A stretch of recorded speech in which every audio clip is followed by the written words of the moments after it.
If it isn't obvious enough, I love Devil May Cry. I've played all of the games, sunken several hours into each of them, and raved about the characters on my social media accounts. So when I heard that there was a DMC mobile game in the works, I was pretty excited. Sure, I could just play DMC 1 or 3 on my Switch, or even spend hundreds of dollars on a Steam Deck and play DMC 5 with mods.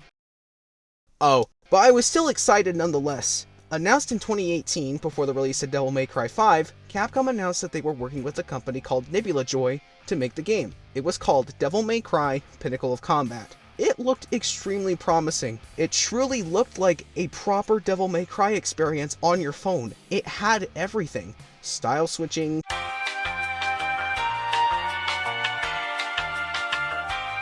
weapon swapping, gun swapping, all the 9 yards. There were a few close beta tests, and feedback was very positive. It seemed like the game was taking a step in the right direction. However, they later announced the 2.0 build, renaming the game to Peak of Combat. With that name, you'd think they would make the gameplay better, right? Nope, they ruined everything. They reworked combat to tie in with a gacha system. Not only that, but people were catching on that Nebula Joy was a very shady company. Not only with how they treated their employees, but also with fake giveaways and Discord drama. Oh, and don't even get me started on the ads they made for the game. Jesus. I am Dante.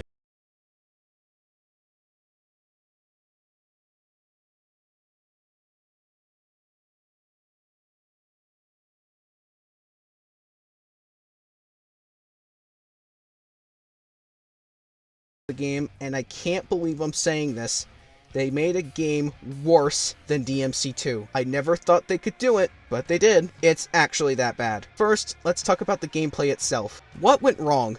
To start things off, let's talk about the combat. It's not great. You know Stinger, right?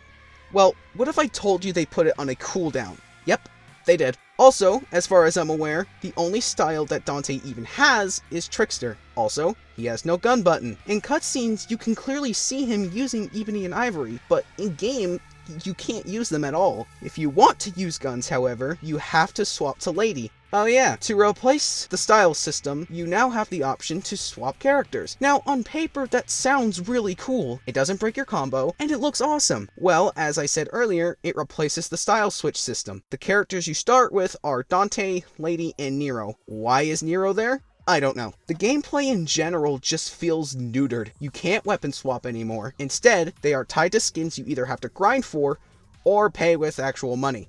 This is a gacha game after all. Another downside is that the boss fights are piss easy. Because swapping characters gives you bonus damage, you can wipe the floor with bosses easily. That is, if you leveled your characters properly. Yeah, this game has a level up system that doesn't make a lot of sense to me. Maybe if it was a different game and, oh I don't know, not Devil May Cry, I think it would work better. To end off this section, I want to show you guys something funny.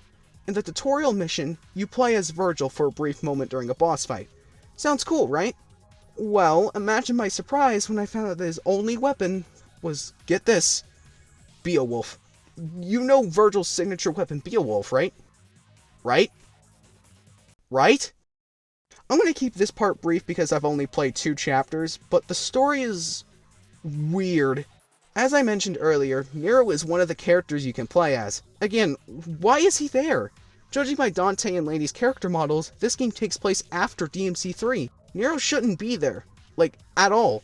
It's very obvious that this game isn't canon, which I don't really mind, but come on! At least explain why certain characters are there. Also, Phantom and Navon are back. Somehow. There's no explanation as to why they're there. Navon even mentions that she and Dante have fought before. So, it's clearly the same one from DMC 3. Why is she there? I don't know. And who are these guys? Why is there a card system? Yeah, nothing makes sense here. So, if you enjoy DMC's story and lore, you'll find nothing here. Also, the dialogue in this game is not only strange, but inconsistent. Some sentences don't grammatically make sense, and the voice acting itself is subpar. Dante's speaking voice is clearly someone else's. Guess what I found under the office door? Utility bill? Tear it. But his voice in-game while you're fighting is obviously Ruben Langdon's voice from DMC 3. Yeah! Yeah!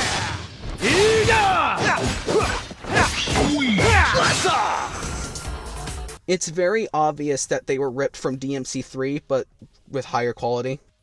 In conclusion, Devil May Cry Peak of Combat is a terrible game. Not only did it completely ruin the combat, but its monetization is a whole nother level of scummy.